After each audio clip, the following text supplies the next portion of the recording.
the broadcast and then double check that your recording is still taking. The broadcast is now starting. All attendees are in listen-only mode. We're good, Jeremy. All right, good afternoon or good morning, depending on where you are joining us from. We're so excited that all of you are here today and that you're able to join us for the third of 4 in the series for the Nebraska Walkable Communities Training this summer. We started our series with a call on bike ped advisory committees and another webinar on bike ped master planning. And so this is kind of the natural complement to that, the idea that we know we need these committees to help move this work forward. We know we need the master plans to help guide what we're doing. But how do we fund this? How do we tap in or guide our cities, our municipalities, our communities, and being able to identify what funding opportunities might be available for them? How do we even go about funding some of those infrastructure improvements, or even funding some of the other type of infrastructure pieces that we're trying to get funded? And what does that look like? And so that's what today's call is all about, is to provide that introductory information for all of us on where those funding streams, existing funding streams, can come from. And then when you get the follow-up for today's webinar, you're going to actually see that we have a part 2 that we're going to be hosting when it comes to funding. And the part 2 is going to be more about how do we creatively problem solve these funding gaps. So maybe some of the stuff that we're going to talk about that exists today is not something that your community wants to tap into. How or what are other communities doing in order to solve that funding gap? So we're really excited to have Alex and Brian and Nikki and Rick and Todd on the phone live with us today for this discussion. And you 5 will get the opportunity to get your questions answered. So if you do have questions, you can always put them into the chat box at the bottom of your screen there. And we'll definitely be picking those up along the way. But we did set aside some extra time toward the end of today's call for a Q&A. And, you know, one of the things that I want to say is just take my hat off for Julie Harris. Julie Harris has been working with us to help coordinate and put all this training together that we've been doing, from complete streets to master plans to bike ped committees and even the fundraising stuff. And so I'm really excited, Julie, that you're able to help us with this. And you and I are both excited to secure Mike from MAPA, who's going to talk to us today. And I want to turn it over to you, Julie, just to say a few welcoming words and introduce us to Mike, and then we'll get started with Mike's presentation. Great. Julie, are you? Yep, go ahead. Okay. Hi, everyone. This is Julie Harris from the Nebraska Bicycling Alliance. Thank you, Jeremy, for those kind words. We have with us today Michael Helgerson, who is somebody that I have worked with for a long time at MAPA, the Metro Area Planning Agency here in Omaha. When we decided we were going to do this 2-part series on funding, and we knew the first portion of this was going to deal with more traditional funding mechanisms that come through NDOR and other places. And, you know, I know about as much to be dangerous in this area, and I knew I needed to find somebody who could really speak with confidence and answer every question, and I knew immediately who that was, and that is Mike Helgerson. So without further ado, Mike, who's a transportation planner with MAPA, great human being and father of 2 adorable children. Michael, go for it. I'm glad I got the great human being endorsement there. That's always nice.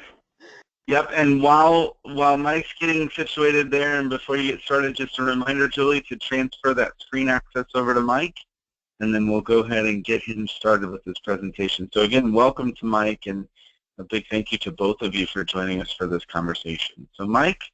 Great. I think my screen is up. Is that correct? Can everybody see it? I can see it. You're good. Okay.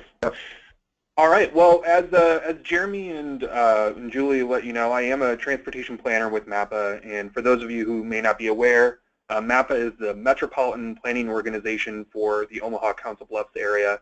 A lot of the work we do is working with cities and counties in Douglas and Sarpy County in Nebraska and Pottawatomie County in Iowa, and find funding for transportation projects and do some of the planning that can really help support a lot of these projects. And so today I'm going to give a brief summary of a lot of the federal projects and programs that are available to communities in Nebraska.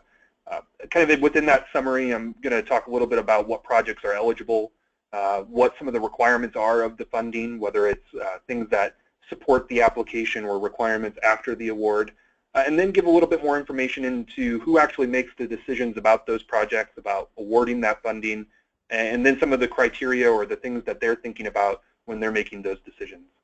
And so throughout, I'm going to try to give some examples of projects that I know from our region and from around the state that have used different kinds of funding for different projects around the state. And so hopefully for each program, you can kind of get a sense of some of the flexibility, and I hope to give you kind of a sense of what things are remaining largely the same over time and what things are changing and what kind of emerging things that we've been hearing about and accessing over the last few years as well. So to start, just kind of a brief overview of the programs that we're covering. As I mentioned, these are all federal programs that are funded through the Federal Highway Administration. And with the exception of the Recreational Trails Program, they are all administered through the Nebraska Department of Roads. And so applications for the Recreational Trails Program in Nebraska actually go through the Game and Parks Commission. And so, but the actual projects themselves end up being administered on the back end by NDOR as well. So I'm going to give kind of a brief overview of each of these programs, what some of the different factors to consider, and what the flexibility of each funding source looks like. So the big program that most people think about when they think about active transportation funding across the country is the Transportation Alternatives Program. This is similar to what was called the Transportation Enhancements Program under Safety Lou, the previous transportation bill.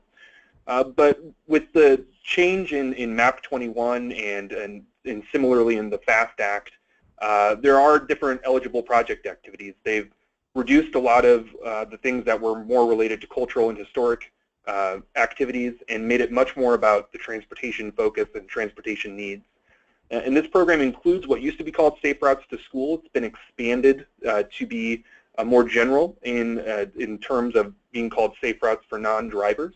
But all those Safe Routes to School activities are funded through this program now, and there isn't a separate standalone funding source as there had been in the past. Similar, kind of on that same note, there is a bit more of a restrictive applicant eligibility under the TAP program as opposed to TE. A lot of nonprofits were able to be funded under past authorizations. It's a little bit more difficult now. It's not impossible. It kind of depends what type of project you're working on and exactly how the funding is going to be spent and things like that. It's kind of a case-by-case basis. But overall, there's about $7 million of Transportation Alternatives Program funding around the state each year, and the projects funded through TAP are eligible for 80% federal funding. So if the project's $100,000, $80,000 of that could be federal, and with a 20% match requirement. So the breakdown of where TAP funding gets spread around the state is that kind of similar to another program I'm going to talk about later on, is that a significant portion, actually almost half of it, gets what's called sub-allocated to regions or sub-allocated to communities based on their size. So for Lincoln and Omaha, they get a certain amount of this funding each year, and then the state is required to provide for a certain amount of the funding going to communities of different sizes as well. And then the other half of the funding is available for anywhere in the state. So for a certain portion of this funding, MPOs like MAPA, like the Lincoln MPO, like Grand Island, and like Simcoe up in South Sioux City, they get to make decisions each year about where this funding goes and the types of projects that are going to be funded. So the urban portion, as you can see there are certain communities that have kind of their own pool of funding, but then there's also a statewide pool that's available to local public agencies, is what NDOR would call them, throughout the state. So the decision making happens at the MPO level, and so the way that they decide, the criteria that they use, the process that they set up, it differs by region. And I'm going to kind of go over that a little bit on the next slide. But for non-urban projects, so the ones for outside of the MPO regions, letters of intent for those projects are usually due in the fall. And so there's kind of a longer process for the state funding projects where you submit a letter of intent, and if it's ultimately selected, there's a site visit and a final application that are all rolled in. And I think they just made awards for the past year back in April.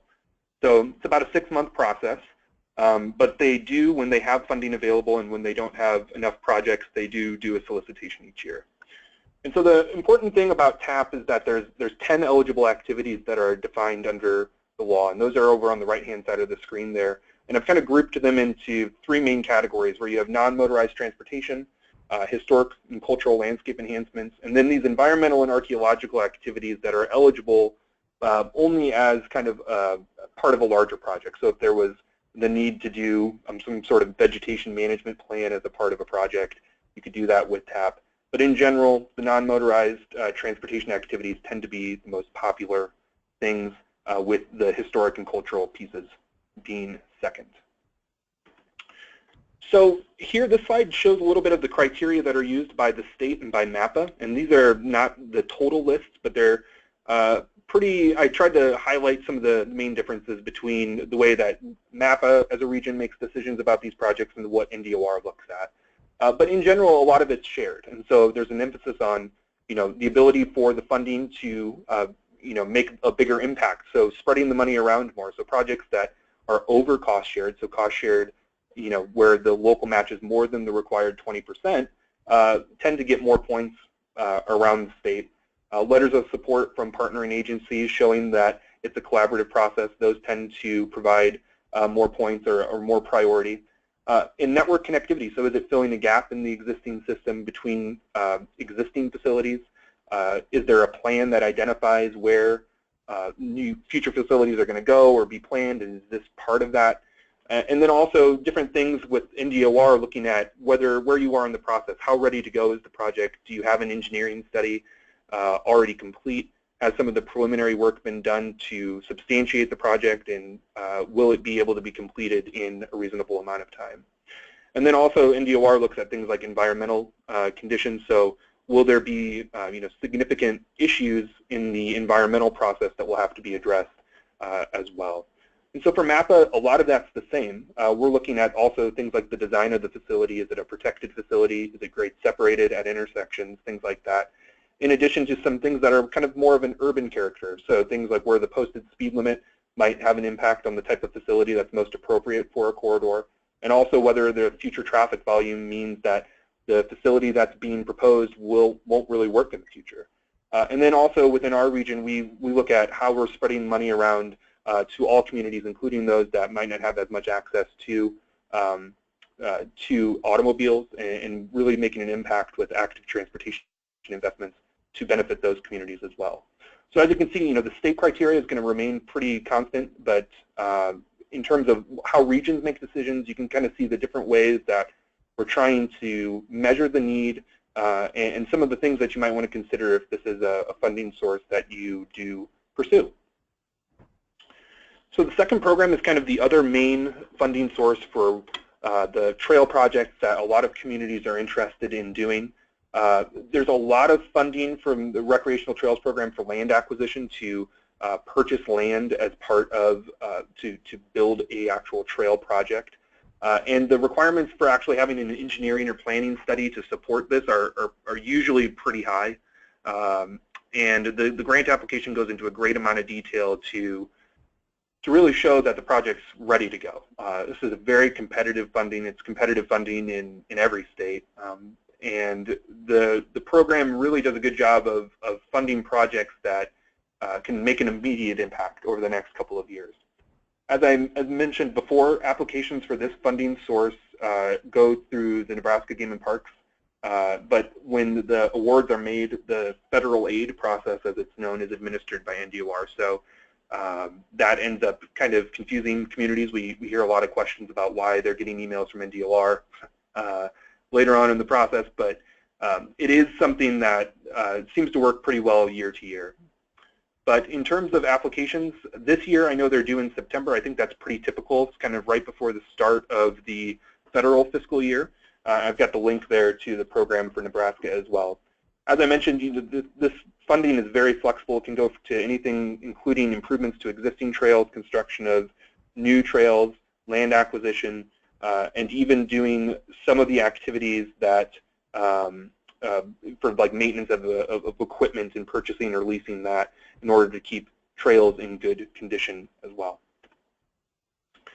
So apart from those two programs, which I would say are the things that people think about most when they're considering active transportation projects, I wanted to give a little bit of a flavor for some programs that are available to local communities and that haven't really been used with great effect in the state of Nebraska for active transportation, but around the country they absolutely have been critical in really making some major projects go through. The first one of those is the Highway Safety Improvement Program. This program is a funding source that's driven entirely by NDOR's Strategic Highway Safety Plan. So this is a plan that they review every 3 or 5 years, I can't recall exactly, and they set up basically their critical emphasis areas. So those are over on the right-hand side of the screen, and there's not a lot of them that kind of speak to active transportation per se, but when we think about the types of crashes we see with cyclists, the types of places that don't really feel safe for pedestrians, a lot of those end up being at intersections. And so looking at critical emphasis area number 4 there, we can see that there is a really close link to some of the main concerns that we have about active transportation infrastructure in our communities and the Strategic Highway Safety Plan. If you ever have a chance to read that plan, you'll note pretty quickly that I think pedestrian is mentioned twice in there and bike isn't mentioned at all.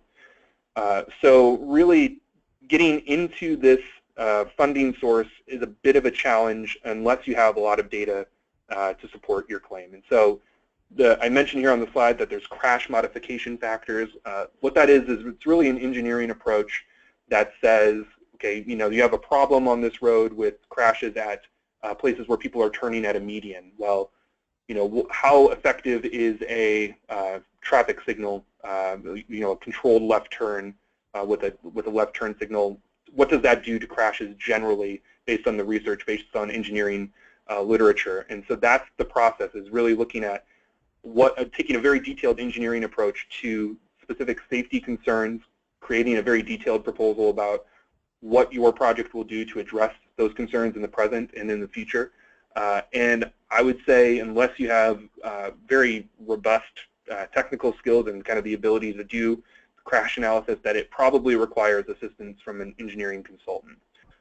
But cities and counties throughout the state are eligible for the project, and these projects can actually be funded up to 90%. So for a $100,000 project, a local entity would only be required to provide $10,000 of that. The State Safety Committee decides, which is a committee of a number of people from around NDOR, and then also local officials, local engineers from around the state who sit on the committee and make decisions about the funding. There's monthly meetings, and they really are very responsive to changes in federal policy and other things that really kind of make the case for the data-driven process and kind of the best practices that the Federal Highway Administration wants to see communities implement. So to that end, last year, I believe in 2015, the Federal Highway Administration released what was called its Road Diet Informational Guide, and it was basically a very detailed technical document about all the ways that road diets benefit safety for all users. So they make left turns by vehicles more safe. Oftentimes they provide space on the roadway for implementing bike lanes or making streetscapes with parking and better community corridors that support all modes, and really kind of a cost-effective means of doing that. So they released this guide. They have a very strong objective now to see safety funds being used to do these kinds of projects. And so for the first time here in the state of Nebraska, we have 2 projects in the Omaha region that are road diet projects on 30th Street and 24th Street that are being funded entirely by the HSIP program. And so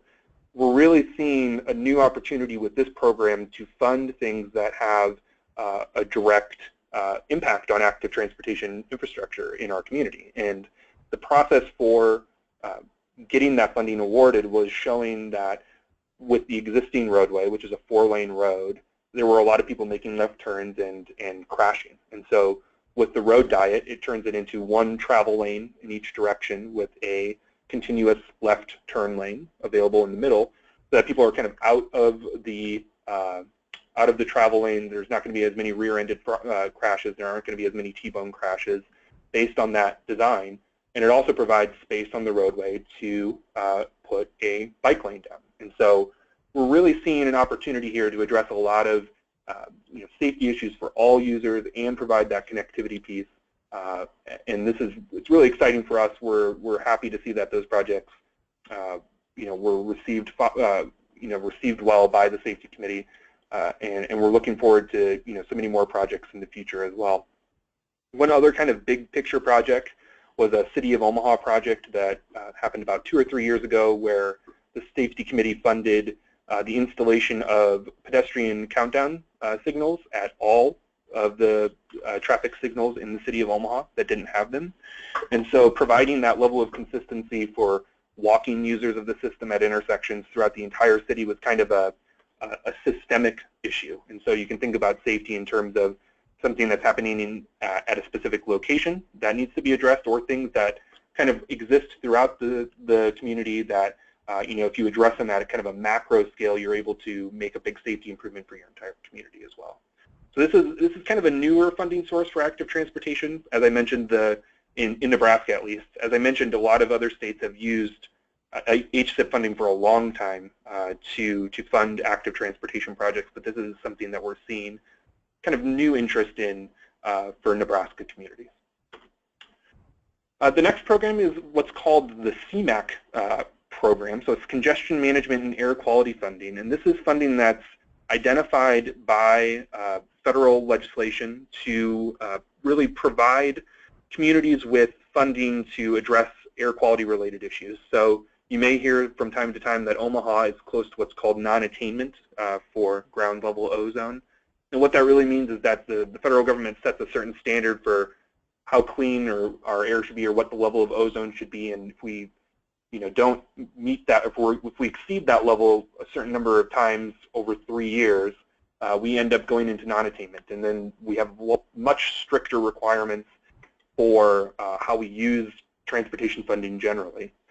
But what happens is that states are actually given this money preemptively before they have any areas in non-attainment, but they're not actually required to spend the money on air quality related initiatives. In the past, I would say up until about 3 or 4 years ago, NDOR had used this funding like they would regular surface transportation program funding, which is completely within their rights to do so.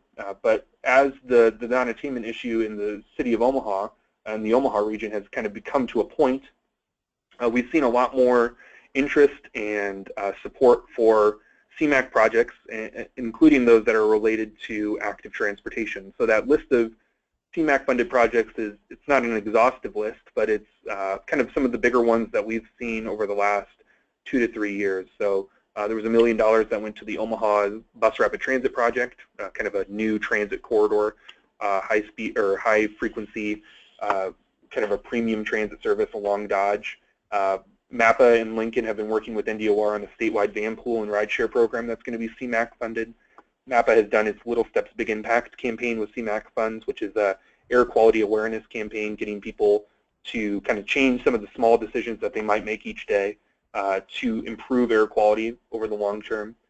We got about $930,000 to expand the Heartland B-Cycle bike sharing network in Omaha, and Lincoln is received funding to fund startup of their bike sharing system there as well. And we've seen communities such as Lincoln and Omaha and Simcoe up in South Sioux City get electric vehicle infrastructure funded through this program as well.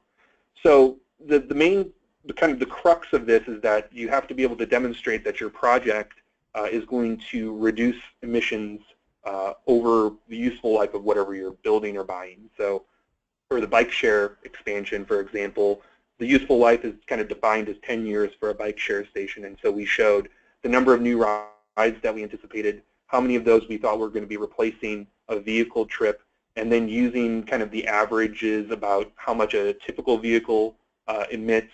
We could say if we replace 100,000 trips over 10 years, this would be the air quality impact, and can show basically dollar for the cost benefit of that. And so that was kind of our approach to doing the Heartland B-Cycle expansion project. The Bus Rapid Transit project did kind of a similar approach, but kind of much more detailed and technical. Ultimately, this funding is available to all communities, but as I go on to the next slide here, if you start looking at some of the criteria for who's really eligible and what they look at when they start to evaluate these projects is that they really want it to be making an impact in an area that might have an issue with what are called the National Ambient Air Quality Standards. And so that's the standard set by the federal government that if you exceed the limit a certain number of times in 3 years, you go into non-attainment. So the Omaha Metro has a very strong case to this effect, as we've been teetering kind of pretty close to it, precariously close to it for a number of years. But the other piece of it is that there's a quantitative analysis. So you demonstrate that whether looking at other CMAQ projects that are similar to what you might want to do, whether it's an advocacy campaign or an infrastructure project, you can find a lot of information from other communities that have shown how they look at the benefit of doing a particular project. But other than that, the application itself is simply a letter that kind of details the type of projects that you want to do, what the purpose and need, which is basically what the data is to support the project would be the need, and the purpose is basically what kind of gap you're trying to fill in your system. And so basically looking at best practices, looking at other communities and what they've done with CMAQ funding, and really trying to hammer down how much of a benefit you can really project for your project is the critical piece. It doesn't have to be terribly detailed, but you just want to make sure that you can detail your assumptions that you're making in your analysis, and then also be able to communicate that clearly to NDOR. And they'll go back and forth with you a little bit if they have any questions. But this is a huge opportunity. As on the previous slide, it's about $10 million a year. Right now, most of that's going to just regular roadway projects around the state. But we're hoping that over time we see a lot more of that funding come to projects that are helping us reduce our impact on air quality in the Napa region and around the state, and active transportation and transit projects are definitely one way of doing that. One of the final programs here is that I wanted to highlight is the Surface Transportation Program. This is basically generic transportation funding. This funding can be used for anything that's related to surface transportation, so that can be roads, bridges, bikeway facilities, transit vehicles. Basically, anything that you want to do in transportation, you can fund it with STP if it's eligible for federal funding. NDOR received about $76 million total of STP funds. Most of that they are just required to spend in certain areas of the state. So half of it is suballocated by population, which is kind of a thing you'll see throughout this, where a certain amount of that goes to MPOs each year, similar to what TAP does. And the MPOs get to make decisions about that funding for the communities in the counties that they serve. The rest of the funding, NDOR doesn't really have a process for requesting anything from them in terms of directing STP outside the MPO area. I don't think I've really seen an example of where that's been possible unless you work really closely with your district engineer. But within the metro areas, this is the largest funding source by far Just by example, I put on there that MAPA receives about $14 million of this each year. And a lot of that goes to major roadway, major bridge projects. But we have funded in the past our regional bicycle pedestrian master plan with partially with STP, funded some planning studies for projects such as the Harney Street protected bikeway in Omaha as well, and also bought a number of transit vehicles and other things as well over time. So everything that's eligible in TAP is eligible for STP, and so all of the 10 activities that I highlighted earlier on, they're all eligible for STP funding. You just end up competing with some of the major projects that have been planned for a long time in communities as well. So in terms of who's eligible, again, this is cities and counties. Primarily, I would say the access to this funding is much greater in metropolitan regions, so areas such as MAPA's region, Douglas and Sarpy County, Lancaster County with Lincoln, Grand Island, and South Sioux City. Those are the only communities that really have access to this. I don't think we're going to see NDOR open up the rest of that process kind of the way that Iowa has. Iowa suballocates this to rural areas as well, so they give kind of even more of the funding out to regions that aren't metropolitan areas. I don't see that happening in NDOR anytime soon, but it's good to be aware of what's out there as well. So that's pretty high-level assessment of all the federal funding that's available for active transportation projects. There's a couple of other programs that, like Section 402 safety funding, that are driven by documents similar to the Strategic Highway Safety Plan. But right now, those are very specific to reducing things like texting and driving, reducing things like, or improving things like seatbelt usage, and don't really have an active transportation component at this time. If that changes, in future iterations of this webinar, we'll definitely cover those sources as well. But some things to consider for you and your community and any partners that you're working on. There are benefits, huge benefits of using federal funding for projects, but there's also drawbacks. And so I would say, while these are some of the largest funding sources for active transportation around the state that allow you to cost share at a level that you don't really see from private foundations or other grants, the environmental process, the procurement process, the right-of-way acquisition process can be very time-consuming things. And so you want to make sure that if you are embarking upon a federal aid project, if this is what you're intending to do, if one of these project funding sources is something that you're going after, that you start with that in mind from the very beginning. It's difficult to have a project that's already started or in process and then kind of bring federal funding in at the very end, unless you start with a procurement process that meets all of the requirements, which it's probably going to be difficult to do. So I would say if you start from project inception with federal aid in mind and you're moving forward with your federal partners, state partners in working through the project, it still is time consuming. Nothing with federal funding is going to be quick, but at least you're not going to run into the issues of eligibility of costs if you kind of remain vigilant in making sure that all those things happen. So I think this is going to be kind of the next webinar, but this isn't an exhaustive list of funding. There's private and community foundations that fund active transportation projects. They might not call it active transportation. It might be about quality of life or access to jobs or community facilities or something along those lines that speaks more to other issues that aren't necessarily transportation related, but those kinds of funding sources are huge benefits to communities as well. We see a lot of that in the metro area with the strong philanthropic community that we have here in Omaha.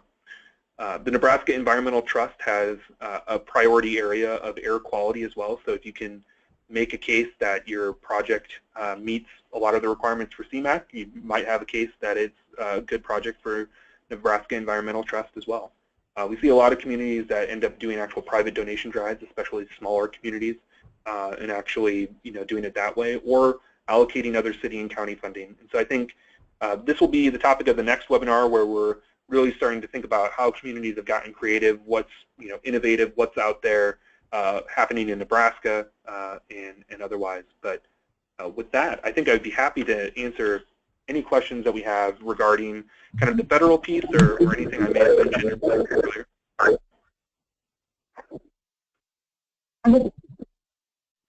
Awesome. All right. Thank you so much for doing the presentation. I think you have definitely given a lot of information there, and I'm sure we've got some questions that we can definitely zone into. Julie, do we have any questions at this point in the question box itself? If not, I may just unmute all participants and we may go that route. We do not have any questions at the moment. Okay. So I've got 6 attendees on the line. If you've got a question, let's go ahead and ask you to raise your hand because I do have 6 of you. If I start unmuting, it might get a little crazy. But we can always go that route. So if anybody's got a particular question that's coming up from you, Brian or Chris or Nikki, Rick, Todd, I've got someone who actually doesn't have a name that's showing up on our list. So if you've got a question, definitely click the raise hand button and we'll know that you have a question. And then if we're not getting any questions like that, I may just make it an open discussion, Julie. Are you seeing any questions coming in yet? Or raised hands, I mean? I do not have either of those things yet. Okay. All right, so I'm going to unmute everybody since we have a smaller group, and we'll just talk it through. So be aware that if you don't have your phone on mute, I'm about to expose whatever you're talking about. Just want to make that very clear. And it looks like, I think everybody should be unmuted. Brian, let's just spot check you. Are you hearing us? Brian must still be on mute here. Just a minute. I'm trying to get everybody unmuted. Just bear with me a second. So you may need to, can you click that unmute all button on your control panel for me? Oops.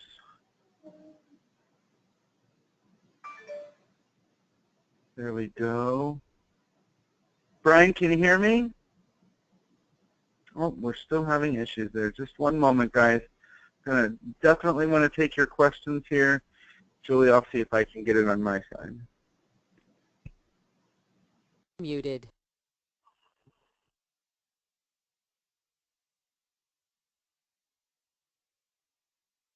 Just 1 minute, folks. Julie, are you still there? Unmuted. I'm still here. All right. Okay. Do you have, if you click on the, because we're having trouble, a little technical trouble here, folks. If you click on the attendees tab, there's a little unmute all button down at the bottom. Oh, For here we you, go. Can you do that?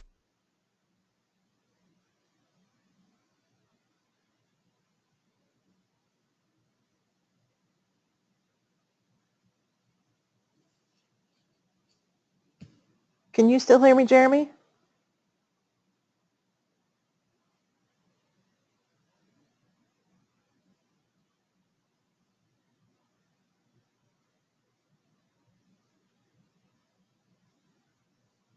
There we go. Now we should be good. All right.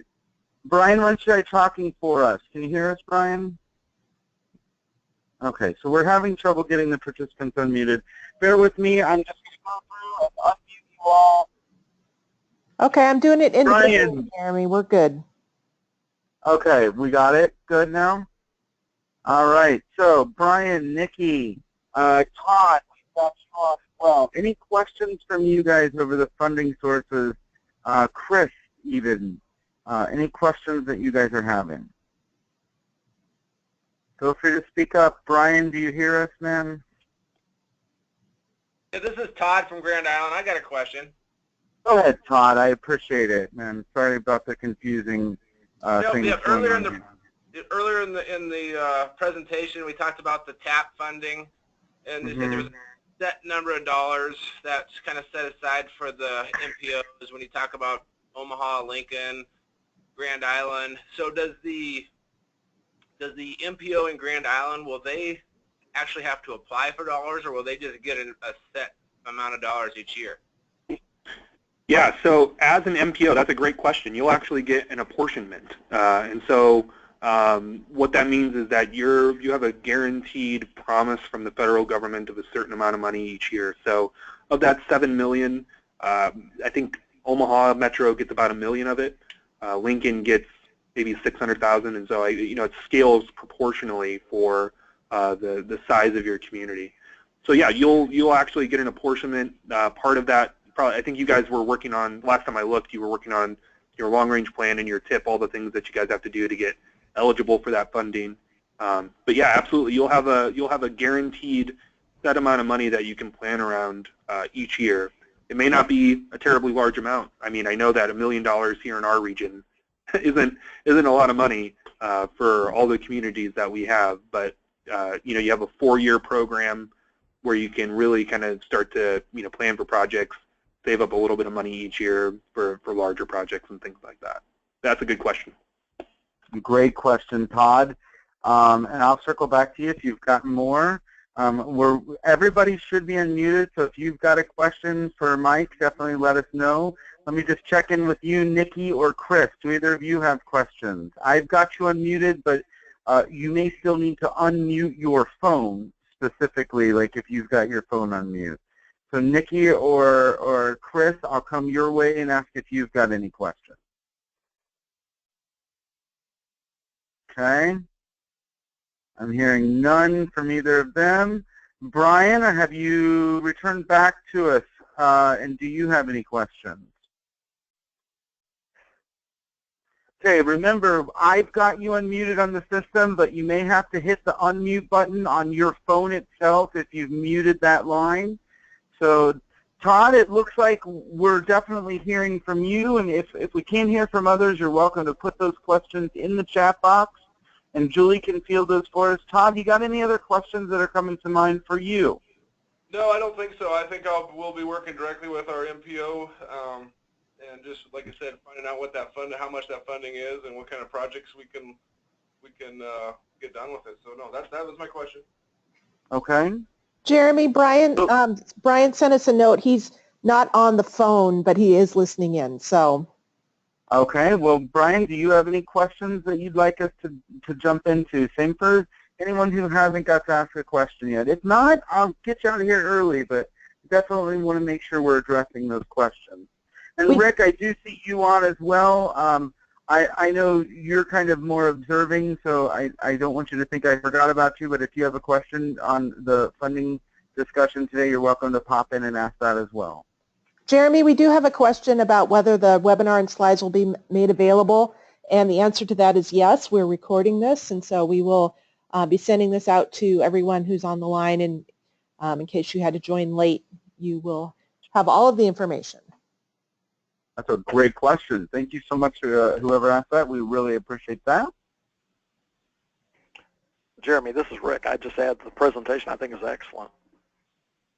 Well, very good, and we're glad to hear that piece as well. Any other comments from anybody? If not, we'll go ahead and get you out of here early. I know all of us can always use an early exit from a meeting, right? So going. Oh, go ahead. Oh, that was just Mike. I was just saying thank you to everybody. Excellent. Great job, Mike. Listen, yeah, I want to take a moment to thank all of you for attending. I want to take a moment to thank Mike for an awesome presentation, and for Julie for all the work that she does, even as a steering committee member and a partner on the Nebraska Walkable Communities Project. It's just really great working with such an outstanding team of experts. And that also extends to Mr. Brian Coyle, who is our primary contact for this project and really is driving this, obviously with the help of everybody on the steering committee and with our local community leads. But Brian, it's just great working with you on the Nebraska Walkable Communities Project. One thing that I do want to just remind you of is we're going to have that further conversation. It'll be happening on August 26th from 2:30 to 4:30, I believe, and that will be called Funding 201. Just because someone didn't make it to 101 doesn't mean that they can't come to the 201 conversation. That's going to be not a GoToWebinar, but that will be hosted via Maestro Conference, where you'll get the opportunity to break into small groups and even dive further into some of the creative funding solutions. So, Mike, we're going to hope that you at least come back for that call and see how we build off of the great information that you have shared with us today. We're going to be featuring Hebron on that call as well, and I've got another contact in Nebraska who has been really doing some creative fundraising pieces. So if you want, creative funding pieces, I'm sorry. So if you want to be part of that panel and you think you've got some good stuff to share, definitely let us know. If you know someone we should be talking to, I'm always happy to take that information as well. And please make sure you register for the August 26th call. There'll be a link in your follow-up message that comes from this for you to join that Maestro conference and participate in that discussion. So again, a big thanks to Mike for your presentation and all the work that you do there in Omaha at MAPA. Julie, it's always a pleasure working with you, and a big thanks to all of you who attended today. This has been a really great conversation, and I love when I can walk away and learn things, and Mike, you have certainly opened my eyes to some potential opportunities. So thank you all. This concludes today's call. Please stay tuned for a follow-up, and we'll be in touch. There's also an evaluation that should pop up once we end the call. And so, Julie, if you want to end the broadcast and start working on that recording, then everybody should get a survey to be able to take and evaluate today's call. So make sure you do that evaluation for us as well. Without further ado, that's all we got. Thanks so much for joining, and make it a great day and enjoy the day.